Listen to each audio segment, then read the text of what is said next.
Dá o sinal, pronto, gravando. Então, vamos iniciar. Então, pessoal, hoje é o nosso segundo encontro online, tá? Ontem a gente falou um pouquinho sobre os conceitos de ambiente virtual de aprendizagem, o que é um ambiente de aprendizagem, tá? Essa aula já está disponível lá no nosso ambiente virtual. E hoje a gente vai falar um pouco sobre os modelos pedagógicos e a mediação no ambiente virtual de aprendizagem. Eu vi que algumas pessoas perguntaram lá, só um minutinho. Ontem, algumas pessoas estavam colocando lá no grupo sobre o que é um ambiente virtual, né, o que é o AVA, e aí só sinalizando que o AVA é um ambiente virtual de aprendizagem. Ontem a gente falou sobre ambiente de aprendizagem, quais são as características desse ambiente, quais são os conceitos, né? A gente partiu do conceito também do ambiente virtual, ou do ambiente de aprendizagem presencial, mas o nosso foco é o ambiente virtual de aprendizagem, tá certo? Então, nós falamos também sobre a questão do ambiente virtual nesse cyberespaço, tá? Tem alguém aqui falando que conseguiu conectar, então deixa eu voltar aqui. E aí, o que a gente precisa relembrar, né? Que esses ambientes virtuais, eles também são bem recentes, né? Eles surgiram na década de 90, e alguns autores contestam muito essa questão da utilização ainda dos ambientes virtuais, né? Alguns autores colocam que esse ambiente virtual, ele é apenas uma virtualização das salas de aula tradicional, né? E aí eu queria saber a opinião de vocês. Podem colocar aí no bate-papo. Vocês concordam com esse pensamento de que o ambiente virtual, ele é limitado porque as pessoas só virtualizam, ou seja, da mesma forma como eu atuo na sala de aula presencial, eu atuo no ambiente virtual? Vocês têm alguma experiência que vocês vivenciaram que podem comprovar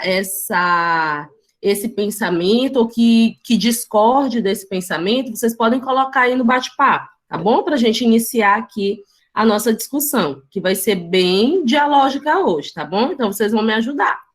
Coloquem aí no bate-papo.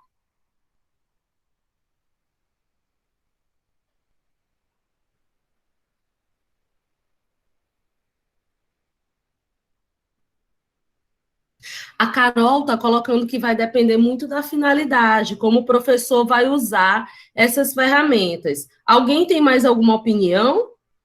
Podem escrever aí, eu espero. Vamos esperar aí 2 minutinhos para vocês escreverem, tá bom?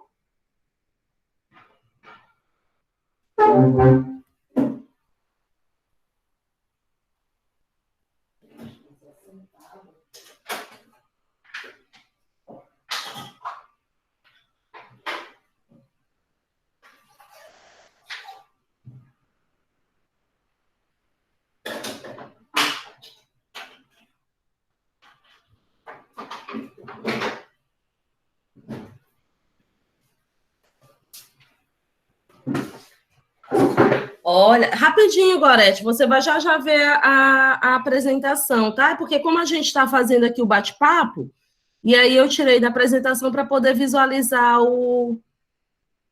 a interação aqui dos colegas, né? A Carol colocou que vai depender muito da finalidade, como é que o professor vai usar essa ferramenta.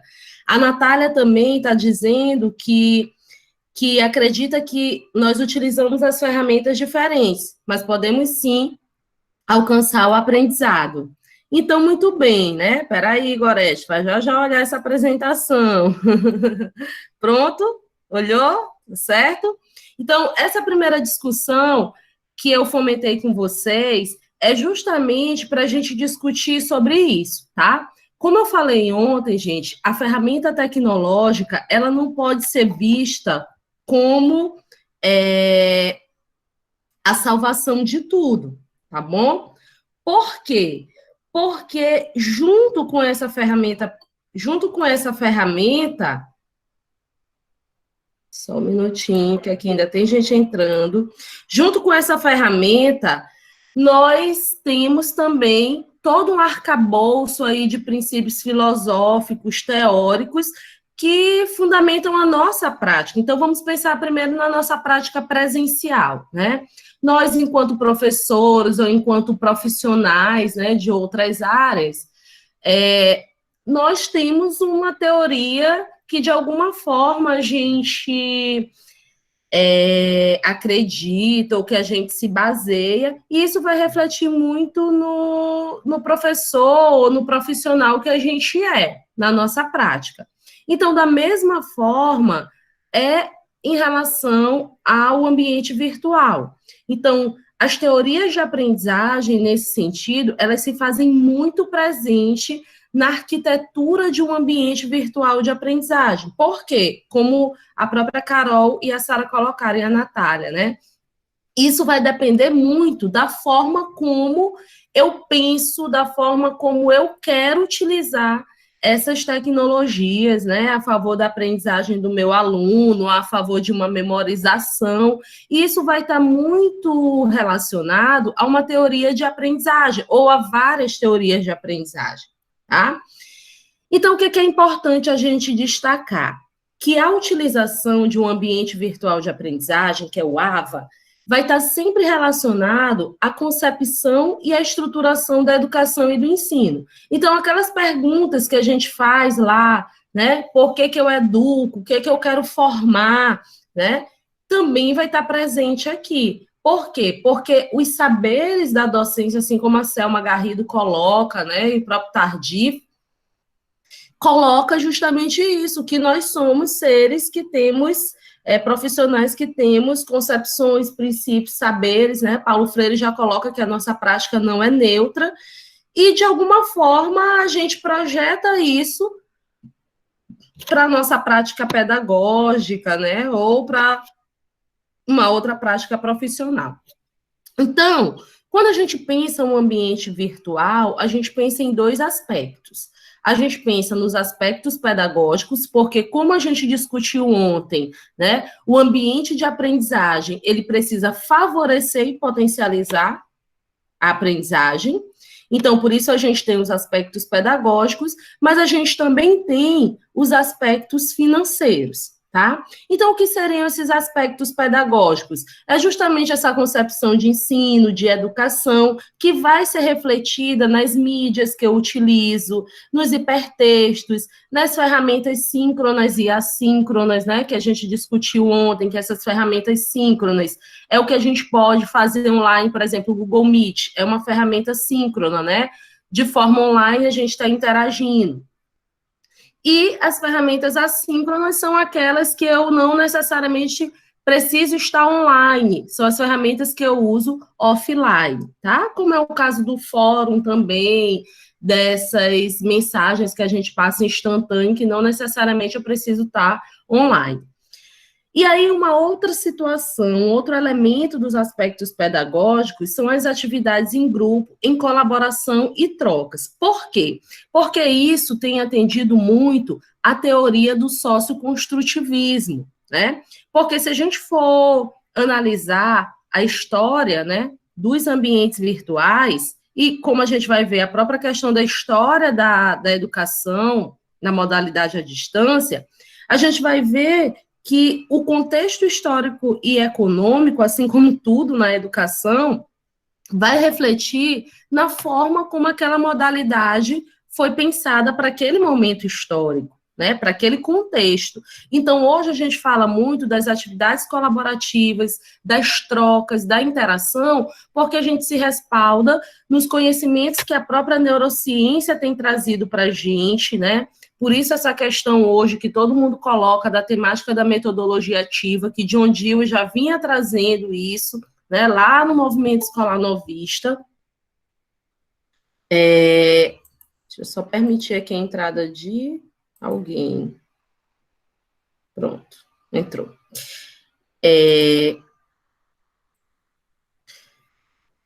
E aí, então, essa questão do socioconstrutivismo, do socio-interacionismo, tem permeado muito essa discussão sobre o ambiente virtual de aprendizagem.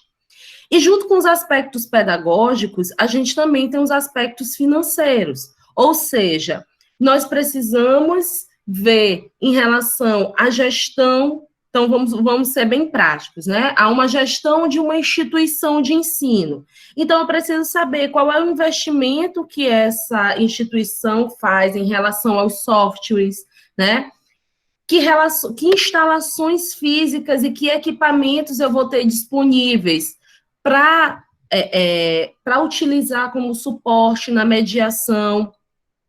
Qual é a formação do meu corpo técnico e pedagógico, né? Em relação ao atendimento. Agora, uma coisa, pessoal, que é muito importante, inclusive isso é um dos requisitos, tá, de avaliação do MEC para autorizar um curso na modalidade EAD. É justamente essa articulação do ambiente virtual de aprendizagem a um sistema acadêmico, tá certo? Então, por exemplo, vocês, né? Vocês estão vinculados a um sistema acadêmico que é o sistema da Unimestre.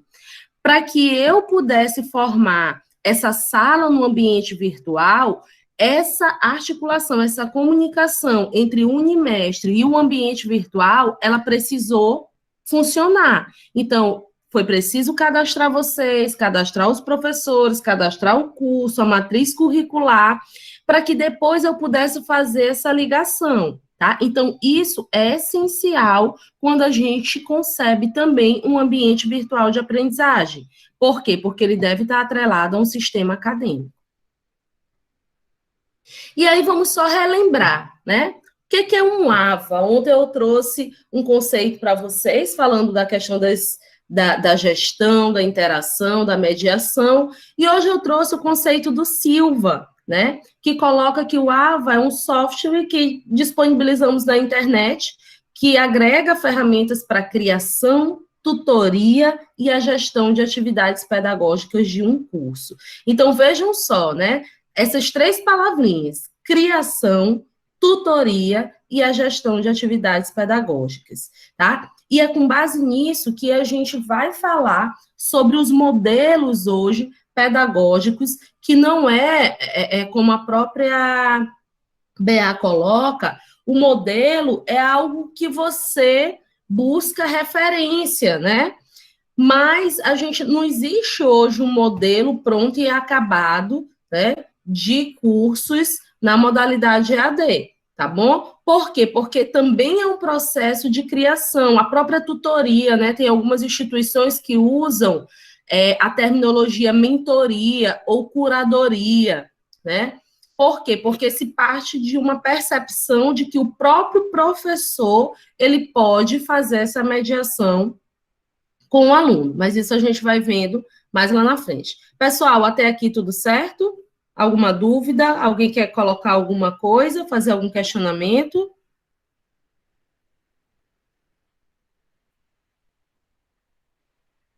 Então, vamos seguir, né? Tudo certo?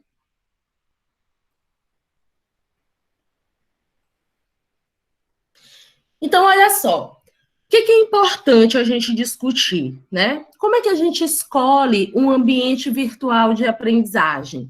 E aí o Silva, ele vem trazer de forma muito clara alguns critérios, né, que são de suma relevância para que a gente escolha um ambiente virtual.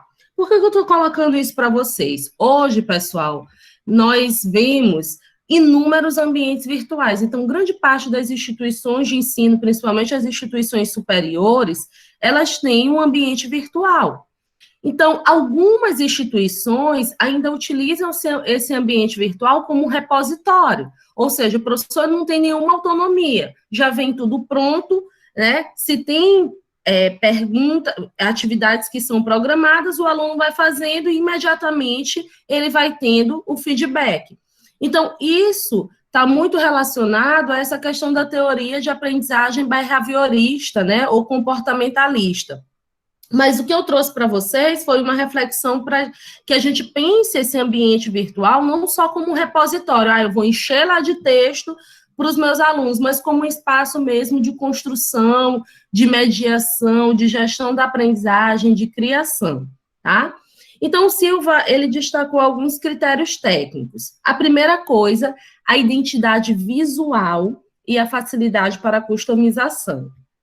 Eu lembro, na primeira experiência que eu tive em 2012 com o ambiente virtual, o nosso ambiente virtual, gente, ele era amarelo, assim, que doía na vista, sabe? Depois de um certo tempo, a gente foi refletir isso. Então, essa questão da identidade visual do ambiente virtual é super interessante. E a outra coisa é a questão do ambiente intuitivo, ou seja, é aquele ambiente que eu chego aonde eu quero com um clique. Então, eu quero saber cadê a minha sala de aula da minha disciplina, né? Eu entro lá, vou lá no Unimestre, né? Vou pelo Unimestre porque é o sistema que está vinculado ao AVA, né? Vou lá pelo Unimestre, dou um clique, chego lá na minha sala de EAD, dou um clique, entro lá na minha disciplina e lá eu já vou encontrar os materiais. Então, não tem tanta burocracia ou tanto atrapalho para eu fazer isso, né? E alguns outros ambientes virtuais, eles têm essa dificuldade, né? E a própria questão da identidade visual, um ambiente que não é esteticamente legal, que tem muita informação, ou que tem muitos textos, no sentido de que esses textos não estão organizados. Então, por exemplo, tem ambiente que você clica que já aparece o conteúdo, né? Aquele conteúdo já na tela. Então, isso é um cuidado que a gente precisa ter, tá?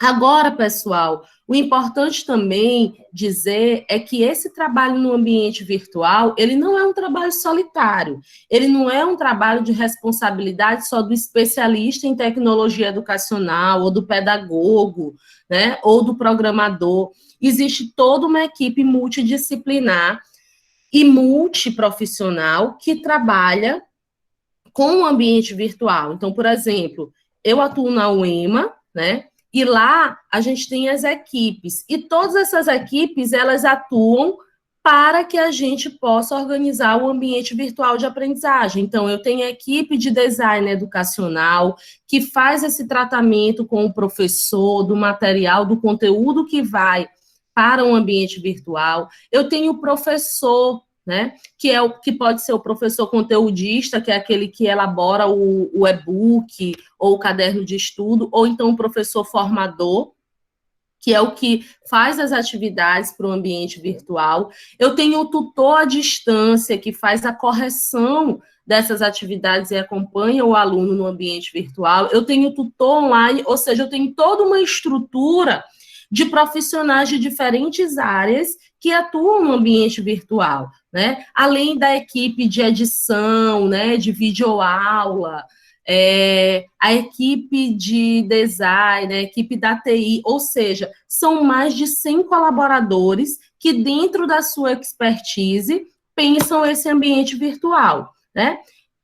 Que é uma experiência diferente da experiência que eu tenho na Laboro, que eu já não tenho toda essa estrutura de profissionais, mas eu tenho programador, eu tenho técnico em rede. Então, o que eu quero dizer para vocês é que essa atuação e essa arquitetura do ambiente virtual, ela é pensada de forma multiprofissional, multidisciplinar. E isso traz uma riqueza muito grande para a nossa experiência e para a nossa formação, né? É aquilo que hoje os autores colocam, a gente começa a pensar fora da caixinha, porque você começa a ver também a expertise do outro e assim você compartilha experiências, e isso é o mais legal nesse trabalho, tá? Um outro aspecto que é importante a gente destacar da escolha de um AVA é a realização de backups dos cursos, dos conteúdos, das atividades dos usuários de forma periódica e contínua. Então, todos os dias, às 23h55, nós temos backup no nosso ambiente virtual. Isso dá uma segurança para os usuários, né? Para o professor, porque eu sei que não vai perder nenhum material que está ali, que a nota do aluno vai continuar ali. Então, é importante que esse ambiente virtual, ele possibilite a realização de backups, tá? Uma outra coisa que esse daqui é fenomenal para quem é professor, principalmente, que é fornecer relatórios customizáveis de acordo com as diferentes necessidades. Então, por exemplo, agora no ambiente virtual de vocês, eu posso pedir para o ambiente um relatório dos alunos que nunca acessaram, e ele vai me dar isso em forma de planilha no Excel. Por quê? Porque ele tem a possibilidade de fornecer os relatórios que são customizáveis. E, em cima disso, eu posso fazer uma interação, né? Começar a ligar para esses alunos, saber por que eles não acessaram. Eu posso pedir um relatório de notas de vocês, tá? Além do relatório de acesso, um relatório de notas, para saber como é que está o desempenho de vocês nas atividades. Então, isso daqui dinamiza muito o nosso trabalho docente. Uma outra questão é a capacidade de receber mais usuários sem perder a qualidade. E aí eu acho que a Paula está online, né? A Paula me fez uma pergunta e disse assim, professora, a gente pode rodar 10 disciplinas ao mesmo tempo no ambiente virtual? Podemos, com a maior tranquilidade do mundo. E nós não vamos perder a qualidade, né? Então, isso também é um outro critério bem importante para a escolha de um AVA, tá? Por quê? Porque eu preciso captar mais usuários, mas eu não posso perder a qualidade, tá certo? E aí, a questão da internet também é muito importante. Uma outra situação, até por conta das teorias, né, como eu falei para vocês, é a visualização e uso efetivo em dispositivos móveis. Então, antes a gente tinha a AVA que rodava só no computador. Hoje, com a utilização dos dispositivos móveis, né, tem muitas instituições fazendo o app do ambiente virtual. Então, no celular, no tablet, no smartphone, você consegue também visualizar todo o material que está lá disponível no ambiente virtual, né? Tem alunos, eu ainda não tenho essa habilidade de fazer a atividade no próprio celular, né? Eu ainda não tenho essa habilidade assim, do celular não, né? Mas tem aluno que faz atividade no próprio celular. Eu acho isso daí muito massa, muito legal. Então, vamos... Ok. E aí, pessoal, um outro critério que é o acesso individual, tá? Do aluno. E isso daqui é de suma relevância, gente, esse cuidado de nós termos esse login e essa senha de forma intransferível, que uma outra pessoa não vai poder entrar com seu login e senha, só se você disser para ela, né? Mas essa questão do acesso individual é muito importante também, tá? Do aluno ter o seu login, a sua senha, de personalizar isso. Lá no nosso ambiente virtual, vocês podem colocar a foto de vocês podem fazer o mini currículo de vocês podem mudar a senha para colocar a senha que vocês quiserem depois desse primeiro acesso, tá bom? A gente sinalizou uma senha padrão, mas depois vocês têm a possibilidade de mudar. Isso também é importante na escolha de um ambiente virtual. E aí, pessoal, outros critérios destacados por Silva também, na escolha desse ambiente virtual, diz respeito aos padrões internacionais, tá? Que é a utilização do SCORM, isso daqui está muito relacionado à própria equipe de programação, né? A equipe de programação, ela já sabe isso daqui bem direitinho. O H5P, entre outros, para disponibilização de conteúdos, tá? Então, isso precisa ter um padrão internacional, tá? Que é mais voltado para o pessoal mesmo de programação. Um outro critério, né, que é existência e efetividade de ferramentas de comunicação e interação. Então, um AVA hoje, ele tem que possibilitar um chat, né, a gente tem lá no nosso AVA, o fórum, que é o fórum que eu falei ontem para vocês, a videoconferência, que são esses espaços que a gente faz online, tá? Então, é importante que um AVA também possibilite a utilização dessas ferramentas. O suporte ao uso de API, que é a interface de programação de aplicativos, ou seja, a gente pode incorporar serviços como o YouTube, o Twitter e outros hiperlinks que a gente coloca, então você clica e automaticamente o Ava já redireciona para aquela sala, né, para aquela página. E o uso de recursos e atividades diversas, que a gente vai ver aqui algumas atividades que são possíveis no ambiente virtual. E aí eu trouxe para vocês, né? Aqui foi só uma das inúmeras atividades que podem ser realizadas no nosso ambiente virtual de aprendizagem. Fórum, elaboração de texto, né? Que é o que pode ser também uma wiki, que é a elaboração desse texto coletivo, galeria de fotos, né? A gente pode fazer cruzadinha, relatórios, banco de questão, resenha, debate, pesquisa de campo, análise comparativa entre um caso e outro, glossário a gente fez, né, a nossa primeira atividade é um glossário, a gente fez também um fórum, o estudo dirigido, um questionário, atividades com imagem, o podcast também que está sendo muito utilizado, a gente pode utilizar também no ambiente virtual, estudos de caso e portfólio. Então, como as meninas colocaram no início, pessoal, o AVA, ele tem inúmeras potencialidades, e aí basta que o professor saiba como utilizar, e principalmente qual é o objetivo de aprendizagem que ele precisa cumprir, porque às vezes o professor ele se preocupa em repassar o conteúdo, né? E aí ele vai pensar nas técnicas e tudo, mas é importante que a gente saiba que objetivo de aprendizagem eu quero que o meu aluno atenda para que eu possa pensar em qual estratégia de ensino, em qual tecnologia, em qual ferramenta eu vou utilizar. E aí, trazendo ainda essa questão dos critérios, a possibilidade de formação de grupos, que é o que a gente fala de comunidade de aprendizagem, eu até disponibilizei um texto para vocês sobre comunidade de aprendizagem, sobre esses contextos, né? O MIL vem trazer justamente a importância desses agrupamentos, a partir de um interesse comum. Então, por exemplo, comunidades de aprendizagem no Facebook, vocês podem realizar, né? Alunos, estudantes de tecnologia ou pesquisadores da área de inovações, né? Então, é muito legal que o AVA ele também possibilita essa formação de grupos para que a gente possa trocar experiências, material e tal.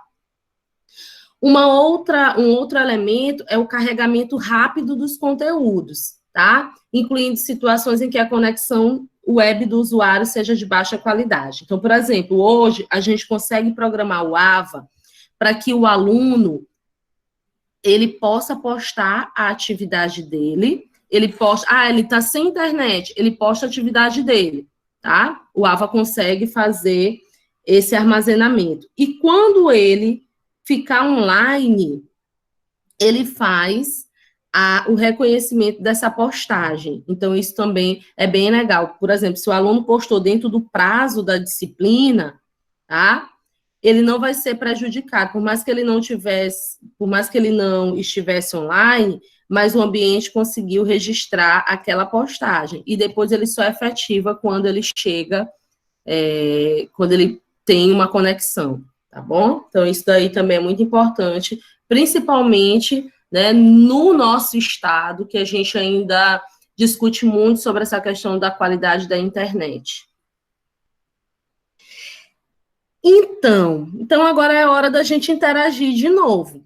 E aí eu queria que vocês, né, acessassem um ambiente virtual, não precisa ser agora, mas assim, na hora que vocês forem acessar o ambiente virtual da nossa disciplina, que vocês já tivessem esse olhar mais rigoroso, né, para verificar essa questão dos itens técnicos que eu coloquei para vocês, né, o que vocês observam, né, o que vocês sugerem. Então, isso é importante também para que vocês comecem a colocar em prática toda essa fundamentação que a gente tem trabalhado aqui na nossa disciplina, tá? Então, e você, observou algum item técnico do AVA que a gente colocou aqui, comentou na nossa disciplina? Quem já acessou o AVA, tem alguma coisa para colocar? O que vocês observaram no nosso ambiente virtual, na estrutura da nossa disciplina? Podem fazer os comentários aí rapidinho.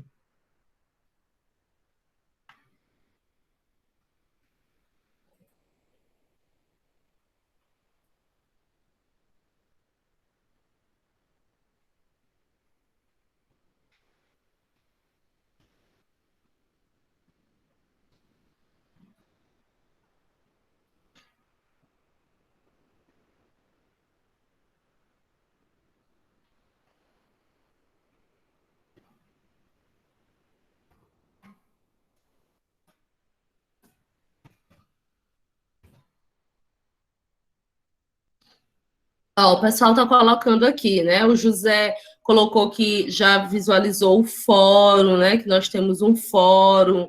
É, o Carlos, né? A gente tem essa possibilidade de interação entre professor e aluno pelas próprias mensagens que eu estou mandando para vocês. Gorete, ele marca a porcentagem de acesso, e agora no AVA também é porque a gente não implementou esse, porque esse foi o AVA mais rápido que a gente desenvolveu. Inclusive, eu queria parabenizar o Matheus e a Auri, tá? Que são a minha equipe lá na Laboro, que assim, quando eu pensei na estrutura dessa disciplina, assim, eles abraçaram essa ideia e foram assim, guerreiros para que tudo desse certo para esse final de semana, né? Então, assim, muitas palmas aí para Matheus e para a Aure, que conseguiram, em tempo recorde, tá? Montar essa disciplina no AVA, tá, pessoal? Porque, assim, a gente pensa, olha, às vezes a sala simples, mas tem toda uma estruturação por trás disso, principalmente se tratando do sistema acadêmico, né? Muito bem, Sara, a gente tem o chat, a gente tem o fórum. Então, assim, quem ainda não acessou, eu convido vocês a acessarem, tá bom, gente? Para que vocês possam visualizar, porque esse foi o objetivo que eu tracei para essa disciplina. Porque não adianta eu trazer para vocês só a fundamentação, mas eu tenho profissionais que ainda não tiveram a vivência com o ambiente virtual. E aí, por isso, a gente achou melhor trazer para que vocês pudessem vivenciar, para que vocês pudessem avaliar, para que vocês pudessem sugerir, tá bom? Essa foi a intenção. Então, vamos voltar aqui para a nossa apresentação. Estou gostando de ver aí a participação de vocês, muito legal. E aí, pessoal, eu trouxe uma fala do Daniel Mil, né? Que ele coloca que o AVA ele traz uma perspectiva pedagógica na qual a interação e a mediação entre os sujeitos do processo de ensino-aprendizagem são realizadas por uma série de recursos de comunicação, que é o que a gente chama de interatividade, essa relação com a máquina e tudo, e de interação, que é essa comunicação, essa vivência, essa troca de diálogos entre a gente, via internet, né? E aí eu também disponibilizei lá no AVA um texto que fala sobre interatividade e interação, para que vocês busquem essa fundamentação teórica também e possam aprofundar as leituras de vocês, tá? E aí a gente destaca que o ambiente virtual hoje, nesse mundo tecnologizado, nessa educação permanente e contínua, né? A todo tempo a gente tem essa necessidade de aprender, de estudar, né? E toda essa estrutura do nosso dia a dia, de que a gente trabalha, que a gente estuda, que a gente dá conta de um monte de coisa, né? Então, por conta disso também, a gente tem visto muito o crescimento de cursos na modalidade EAD, né?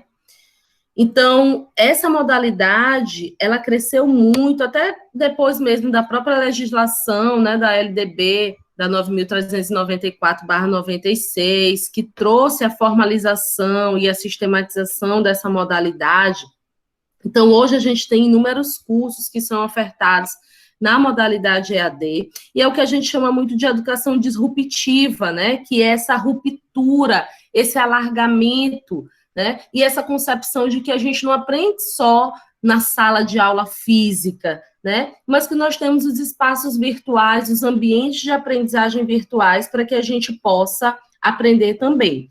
Mas isso traz um desafio muito grande para o professor e também para o aluno, né? Ontem a gente discutia sobre isso, sobre essa questão da fluência e da competência digital, né? Que hoje a gente vive uma sociedade de informações, né? De conhecimento, de inovação, mas que nós temos muitas pessoas que ainda não possuem essa fluência digital. Isso traz uma exclusão também nessa relação. E, por isso, a gente, enquanto professor, é desafiado. Por quê? Porque a gente tem que sair da nossa caixinha, né? A gente tem que pensar fora da nossa caixinha, a gente tem que sair da nossa zona de conforto. Por quê? Porque a gente precisa pensar que a forma como a gente foi educado não é a mesma forma como a gente educa, agora, os tempos mudaram, né? E aí eu trouxe para vocês a linha do tempo da educação à distância, né, de acordo com o Taylor, 2005, ele coloca as 5 gerações, assim, da EAD, tá? Então, a gente tem a primeira geração, né? A minha mãe fez um curso desse por correspondência, um curso de... Deixa eu lembrar aqui, meu Deus, que ela tinha me dito. Eu acho que foi um curso de culinária, né? Que a pessoa recebia pelos correios aqueles caderninhos, né? Com passo a passo, que é o que a gente chama de estudo por correspondência. E aí o que predominava muito nessa primeira geração da EAD era o material impresso, né? Chegavam os materiais impressos lá na nossa casa e você tinha que estudar e ler aquilo dali tudinho. Alguém tem um outro exemplo de estudo por correspondência que queira compartilhar?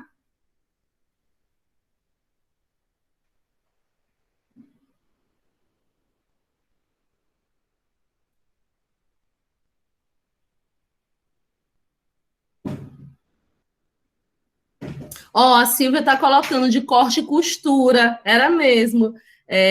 Eu lembro, a minha mãe também, minha mãe fazia muito esses cursos por correspondência, né?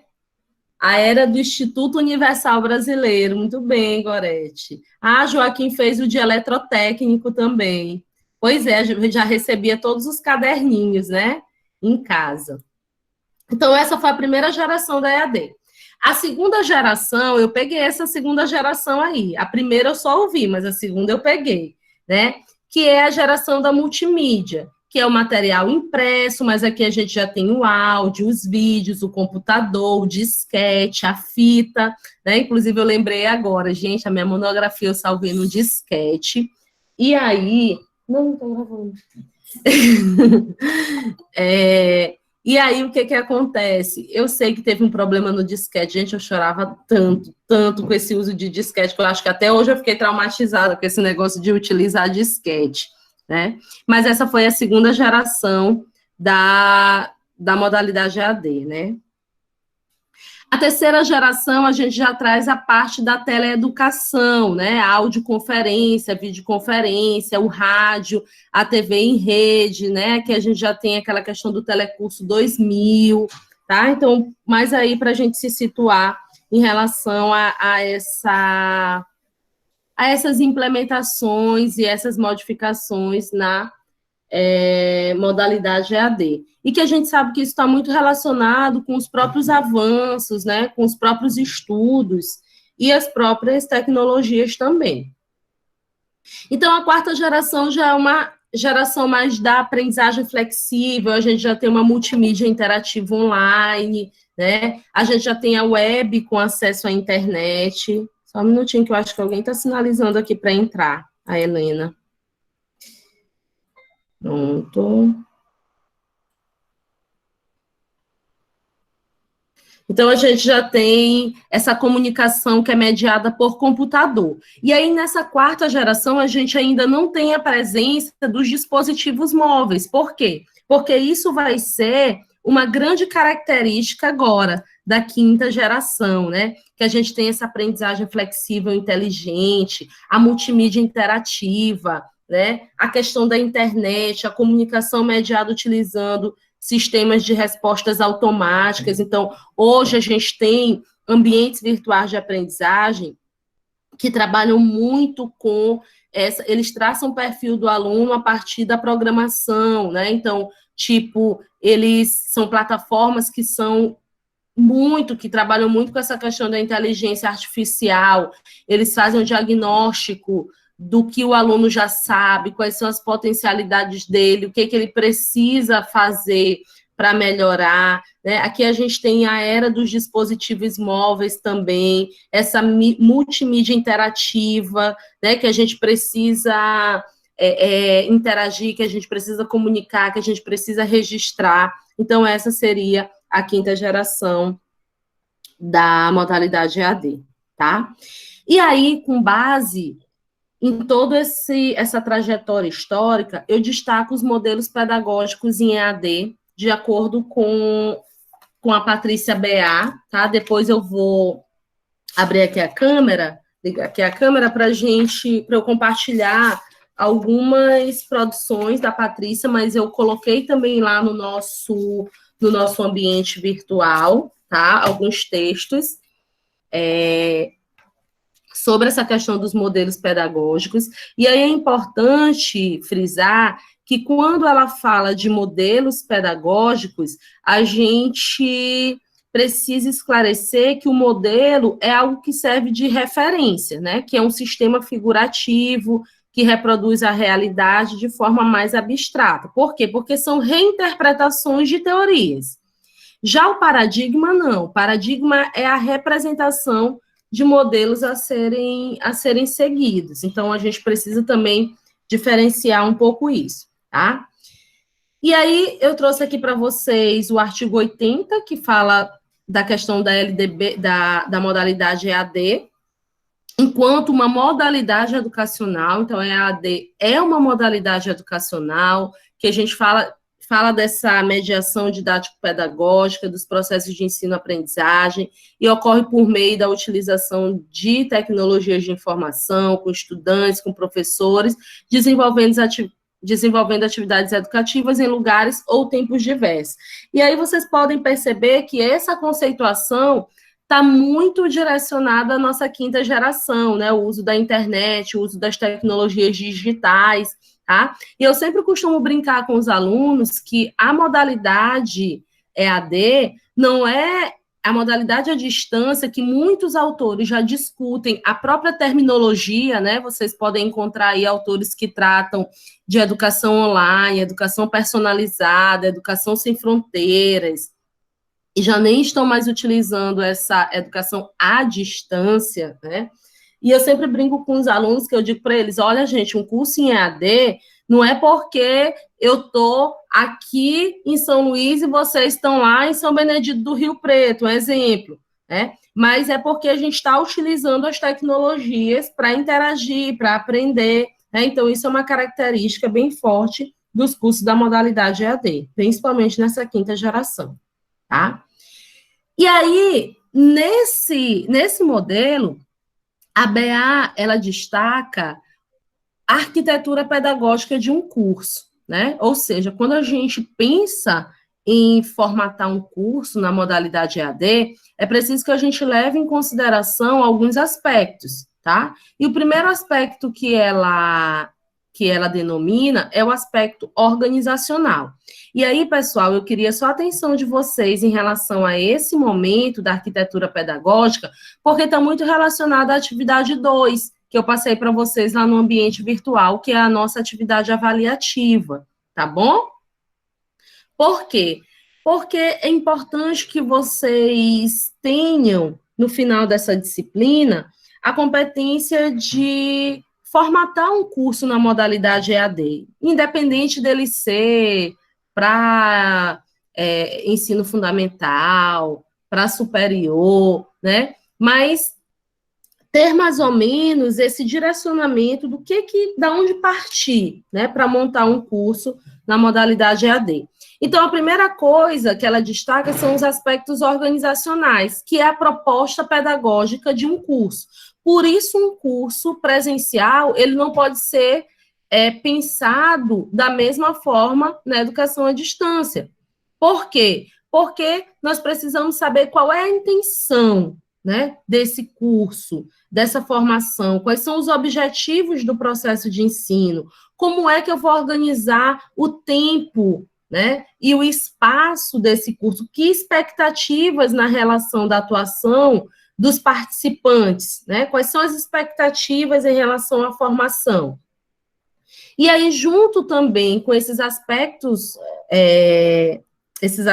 organizacionais, a gente tem o conteúdo, né? Então, eu não posso pegar um conteúdo que eu levo para a minha sala presencial e virtualizar ele no ambiente virtual, porque senão eu vou dar margem aos críticos, né? Como a gente colocou lá naquele primeiro momento, ou seja, eu só vou estar virtualizando a mesma prática. E na modalidade EAD, eu preciso romper paradigmas, eu preciso utilizar essas tecnologias a favor justamente da potencialização da aprendizagem. Então, o conteúdo na EAD, ele é de extrema importância. E aí eu preciso de materiais instrucionais, eu preciso de recursos informáticos, eu preciso de objetos de aprendizagem, de software e outras ferramentas de aprendizagem que podem potencializar. E aí eu achei bem legal esse pensamento do Vermerx, que ele coloca que um material a ser utilizado à distância, ele tem suas peculiaridades, ou seja, ele é diferente. E na maior parte das vezes, ocupa-se muito tempo para o seu desenvolvimento.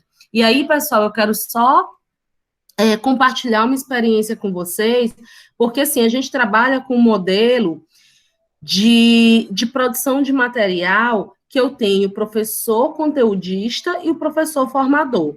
O professor conteudista é aquele que vai elaborar o caderno de estudo, o e-book. E aí, pessoal, para vocês terem uma ideia, para esse professor produzir o material, ele precisa de 6 meses, é com 6 meses de antecedência, para vocês verem que não é uma coisa que eu vou só pegar um texto e colocar, não. Porque eu vou precisar utilizar as minhas próprias palavras, né? Isso passa por toda uma equipe que vai do profissional de letras ao diagramador, né?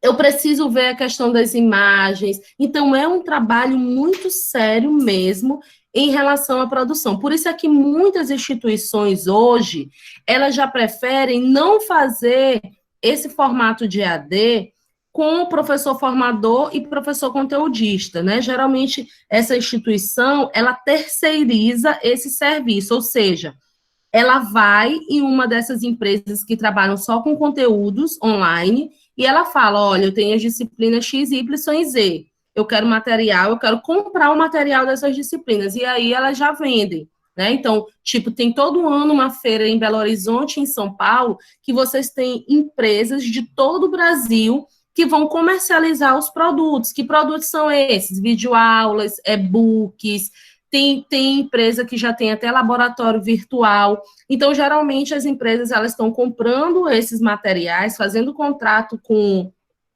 essas instituições, né, com essas empresas, para colocar, para alimentar o ambiente virtual, que já não preferem esse formato de professor, formador, professor conteudista. Então, isso está muito direcionado à gestão também de cada instituição, tá bom? Então, é muito legal isso daqui que o Vermerck falou, que é as peculiaridades do conteúdo na modalidade EAD. E aí, um outro aspecto que é sinalizado pela BA são os aspectos metodológicos, tá? Quais são as formas de interação e comunicação que vão ser utilizadas? Quais são os procedimentos de avaliação? Como é a organização desses elementos em uma sequência didática? Então, percebam que na nossa sala, a gente disponibilizou para vocês um roteiro de aprendizagem. E esse roteiro, ele vem dizendo passo a passo de como você, aluno, pode se organizar para estudar, para dar conta de todo aquele material que está lá. Então, na EAD, a gente precisa dessa sequência didática para que o aluno também possa saber de onde partir, tá? A seleção de técnicas e processos e dos recursos informativos a serem utilizados, isso daqui também é muito importante, e que está muito direcionado aos aspectos tecnológicos, que é aquilo que a gente falou lá no início, que é a definição do AVA e das suas funcionalidades. Então, quando eu falei para vocês, como é que a gente escolhe um AVA, né? Trazendo esses aspectos tecnológicos. Então, entram todos aqueles elementos que eu já sinalizei na minha fala anterior. E aí, pessoal, todos esses modelos, eles trazem esse desafio. Por quê? Porque aqui o professor ele vai ser um gerenciador de aprendizagens. Eu não vou só transmitir conteúdo, mas eu preciso pensar em como é que eu vou gerenciar, como é que eu vou saber que o meu aluno aprendeu, como é que eu vou saber que ele leu, né? Eu vi que a Gorete colocou assim, à medida que a gente clica, vocês observaram que vai aparecendo uma setinha azul, né, de concluído. Então, isso de alguma forma é um gerenciamento que a gente programou para saber se vocês leram o material, né, se vocês quanto tempo vocês passaram na leitura daquele material. Então, eu costumo brincar com os alunos que o AVA também é um Big Brother, sabe, gente? Porque a gente vai dando conta de tudo quanto é coisa que o aluno faz. A produção de conteúdo de qualidade, e aí, hoje, nós temos professores que são especialistas só para produzir conteúdo, tá? Ou professores que são só mediadores de conhecimento, que é o que a gente chama de professor formador. Então, eu estou colocando essas possibilidades para vocês, até para que vocês repensem, né, em meio a toda essa crise, em meio a toda essa pandemia, outros campos de atuação também, tá? Do profissional. E aí eu trouxe essa imagem aqui, foi retirado do livro da BA, que ela fala desses modelos pedagógicos, e aí vem as inúmeras teorias. Por quê? Porque a utilização de um modelo pedagógico vai estar estritamente relacionada à concepção de educação, de mundo, né? O que eu penso sobre o ensino, qual é a teoria de aprendizagem que é fundamentada, e principalmente, pessoal, a nossa experiência pessoal. Por isso, assim, a gente fez questão de ter esse momento também de prática com vocês, porque eu, enquanto profissional, eu me preocupo muito com essa questão da vivência, para que não fique só no subjetivo, né? E aí, quando o professor tem vivência, a gente tem maior probabilidade dele colocar em prática também as coisas, né? Assim, eu acredito também. Então, esse nosso saber, ele é que traz o diferencial, tá bom? Então, para a gente finalizar, eu queria só ressaltar para vocês que o modelo institucional, tá, de um curso em EAD, ele vai se pautar nesses aspectos que eu coloquei para vocês, nos organizacionais, nos epistemológicos, nos tecnológicos e nos metodológicos, que essa implementação no AVA vai depender de uma série de negociações e principalmente do contexto que você tem, tá? Nós temos as condições ideais e nós temos as condições reais. Então, a minha instituição, né, ela prioriza a questão da EAD. Como é que está essa questão da disponibilização dos equipamentos, dos recursos, né? A própria questão, eu vou terceirizar o trabalho de conteúdo online, ou eu vou fazer edital para professor formador, professor conteudista. Então, tudo isso vai muito da questão da gestão também de cada instituição. Mas sempre, pessoal, atendendo as demandas legislativas, né? Na verdade, as portarias, os decretos, a lei maior. Então, isso daí a gente precisa conhecer para que a gente não faça nada que vá contra a legislação, tá? Então, a gente tem aí a LDB, que explica sobre a questão da modalidade, né? A gente tem o decreto número 80, a gente tem a resolução número 6, que fala sobre a oferta de cursos em EAD, né? Então, é importante que a gente sempre se atualize lá no portal do MEC, né? Essas legislações, elas são mais confiáveis de pegar lá no próprio portal, tá bom? E, principalmente, pessoal, essa implementação, ela envolve modelos pessoais, né? E isso eu posso dizer, assim, para vocês, com toda experiência. Por quê? Porque o modelo, hoje, o nosso diferencial é ter um modelo pessoal e o institucional, é a gente casar isso, né? Então, se eu acredito, enquanto me colocando no lugar do aluno, que vivenciando, que praticando, vai ser muito melhor, então eu vou tentando, de acordo com o que a minha instituição oferta, né, fazer essas aproximações, e isso tem sido diferencial mesmo, tá? Não existe um modelo pronto qual é o modelo pedagógico que eu tenho que utilizar no AVA. Isso vai muito de todos esses aspectos que eu coloquei para vocês, e principalmente da vivência de cada componente da equipe, né, da cultura organizacional dessa instituição, tá bom? Então, agora eu finalizo essa parte da fundamentação, fazendo um convite para vocês, para que a gente possa praticar, tá? Esse nosso momento de hoje. Como é que a gente vai praticar? Fazendo a nossa atividade avaliativa 2, tá? Que já está disponível lá no ambiente virtual. Eu trouxe para vocês um contexto falando sobre esse crescimento de cursos, né, na modalidade EAD, e aí dei um desafio para vocês, que é elaborar um projeto em que vocês formatem o desenho pedagógico de um curso da modalidade EAD. Não precisam se preocupar, pessoal. Ah, professora, eu não sei, eu não sei, eu não atuo no superior, eu não atuo na sala de aula. Vocês vão imaginar como seria um projeto elaborado por vocês na modalidade EAD, tá bom? Então, essa é a tarefa da modalidade da atividade 2. Vocês podem enviar esse desenho pedagógico, né, pelo Word ou pelo slide, né, pelo PowerPoint. Vocês podem postar lá na nossa atividade 2.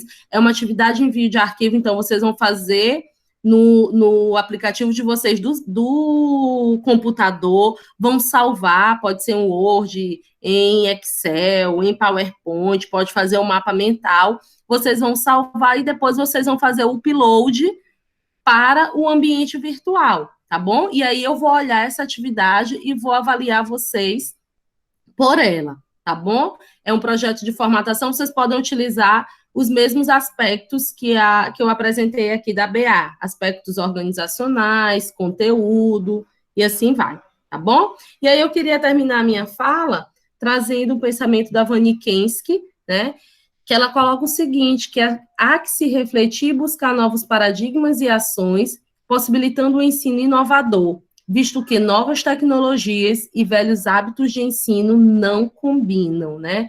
Então, a gente precisa refletir que a mesma forma como a gente foi educado não é a forma como a gente ensina, na verdade, ensinado, né? Não é a mesma forma como a gente ensina hoje, que a gente precisa repensar as nossas estratégias, as nossas metodologias, né, para o contexto que a gente tem hoje. Até porque novas tecnologias e velhos hábitos não combinam. Então, eu queria abrir aí para discussão, se vocês tiverem alguma pergunta, alguma dúvida, falar para vocês que o nosso próximo encontro vai ser dia 25, e aí a gente vai finalizar com os indicadores de avaliação do AVA, tá bom? E aí a gente vai utilizar esse mesmo link, tá bom? Que é do Google Meet.